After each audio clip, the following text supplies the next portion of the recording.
Hello बच्चों, let us see the question. A pure inductor of self-inductance 1 Henry is connected across an alternating voltage of 115 volt and frequency 60 Hz.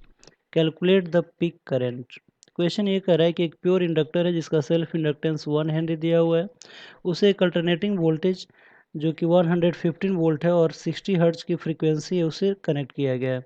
तो हमसे पूछ रहा है कि peak current की value क्या होगा। तो आइए देखते हैं इस क्वेश्चन का मेन की कॉन्सेप्ट क्या है जिसके बेस पर हम लोग इस क्वेश्चन को सॉल्व करेंगे। तो की कॉन्सेप्ट हम लोग समझेंगे कि वो कौन सा ऐसा कॉन्सेप्ट है जिसके बेस पर इस क्वेश्चन को हम लोग सॉल्व कर सकते हैं। तो आप लोग देख सकते हैं कि अल्टरनेटिंग वोल्टेज से सिर्फ एक इंडक्टर को जोड़ा गया है, बाकी किसी डिवाइस को नहीं ऐड किया गया, यानी कि ये एक प्योर इंडक्टिव सर्किट है। और जब प्योर इंडक्टिव सर्किट है तो जो प्योर इंडक्टिव सर्किट जो रेजिस्टेंस ऑफर करता है उसको इंडक्टिव रिएक्टेंस कहते हैं। तो इंडक्टिव रिएक्टेंस जो होगा इस सर्किट के लिए रेजिस्टेंस का काम करेगा और फिर इस क्वेश्चन को हम लोग अटेम्प्ट करेंगे, यानी कि this question is based on this question is based on pure inductive circuit, pure inductive circuit. ठीक है, तो आइए सोल्यूशन में देखते हैं क्या गिवन है और फिर इस क्वेश्चन को हम लोग कैसे सॉल्व करेंगे। तो आप लोग देख सकते हैं यहाँ पे इंडक्टेंस दिया हुआ है 1 हेनरी।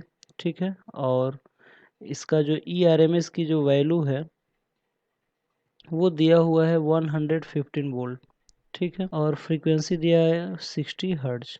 ठीक, तो हमसे पूछ रहा है कि पीक करंट क्या होगा, यानी कि आई नॉट की वैल्यू क्या होगा। ठीक है, तो सबसे पहला चीज़ की जो आई नॉट की जो फार्मूला होता है, I naught equal to epsilon naught upon XL होता है। एक्सएल जो है यहाँ पे इस सर्किट के लिए इंडक्टिव रिएक्टेंस कहलाएगा और एक्सएल की जो वैल्यू होता है ये ओमेगा एल के बराबर होता है। ओमेगा एंगुलर फ्रीक्वेंसी होता है और ओमेगा की जो वैल्यू होता है ये होता है 2 पाई एफ। तो अगर हम लोग एक्सएल की वैल्यू पे रखें इसकी वैल्यू तो ये हो जाएगा 2 पाई एफ इंटू एल।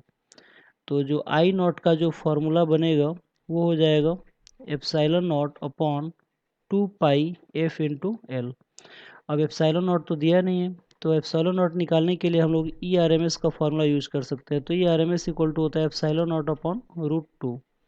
तो यहाँ से एप्सिलॉन नॉट की जो वैल्यू होगा वो हो जाएगा √2 इंटू ERMS। ठीक है, तो यहाँ से हम लोग इसकी वैल्यू रख सकते हैं। तो आई नॉट इक्वल टू हमें मिल जाएगा √2 इंटू ERMS। ठीक है, और अपॉन 2 पाई एफ इंटू एल। तो सबकी वैल्यू पता है तो रख सकते हैं हम लोग। तो आई नॉट इक्वल टू हो जाएगा √2 की वैल्यू होता है 1.414।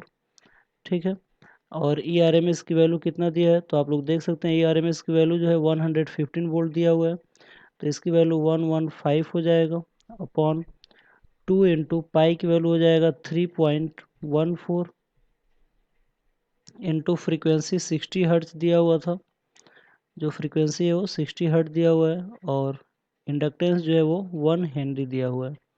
ठीक है, तो आई नॉट की जो वैल्यू होगा तो इसको जब मल्टीप्लाई करेंगे तो ये हो जाएगा 115 इंटू 1.414 अपॉन नीचे इस सबको मल्टीप्लाई करने पे इसकी वैल्यू आएगा 377.1 और सबको अगर मल्टीप्लाई करके अगर डिवाइड करें तो इसकी वैल्यू आएगी 0.43 एम्पियर। तो जो आई नॉट की वैल्यू आएगा उसकी वैल्यू होगा 0.43 एम्पियर। ठीक है, तो आई होप आप लोगों को ये क्वेश्चन समझ में आया होगा। Thank you very much, good luck.